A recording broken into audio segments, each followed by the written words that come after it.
Did you know in Casino Royale, there were only 2 points from the novel that Barbara Broccoli and Michael G. Wilson mandated that the screenwriters include in the film. The first one is when Le Chiffre tortures James Bond. The second one is actually the novel's final line, which is where James Bond says, "The bitch is dead." Did you know in Avengers Endgame, there's a surprise member in attendance during Tony Stark's funeral? Standing behind Wanda and Bucky is Harley Keener, the young boy from Iron Man 3 who let Tony take shelter in his shed to repair his Iron Man suit when he was in dire need of repairs. Did you know that in Pirates of the Caribbean, Dead Man's Chest? Although the CGI in the second Pirates movie was massive and expansive, not all of the movie was CGI.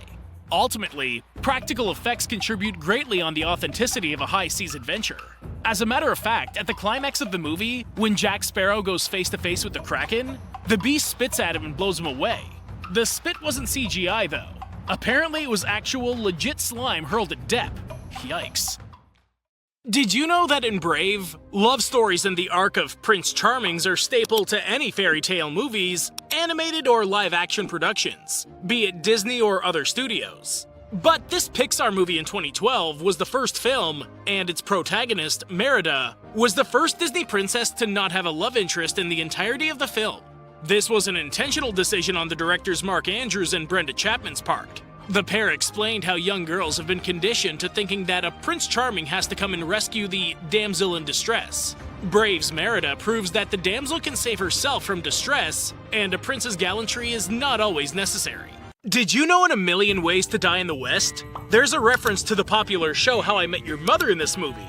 Neil Patrick Harris said, "Challenge accepted" when he's challenged to a duel by Albert. And it was his famous catchphrase from the TV show. Interestingly, the writers were not aware of this when they were writing the movie. Therefore, they didn't understand why audiences were laughing at the actor's remarks during test screenings, but...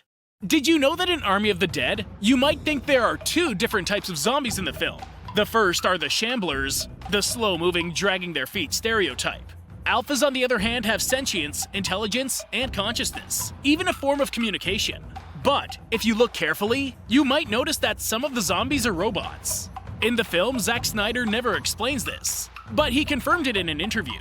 If you pay close attention, there's a number of zombies that are clearly not zombies. You see normal zombies and then you see some robot zombies. Did you know in Elvis, Austin Butler almost did an audition? He was interested, but he became very reluctant. While driving with Vanessa Hudgens, who was his girlfriend at the time, Blue Christmas by Elvis came on the radio, and Austin sang along. Vanessa was impressed, and she urged him to audition. Sure enough, Austin's agent called and told him about the casting call, and he auditioned. Did you know in Doctor Strange in the Multiverse of Madness, Strange and Wanda actually mirror Captain America and Tony Stark from Captain America Civil War. Strange looks at America Chavez in the same light as Steve looked at things in Civil War, and Wanda actually sees America as a weapon of mass destruction instead of a human being. Her viewpoint is a lot like Tony's is in Civil War.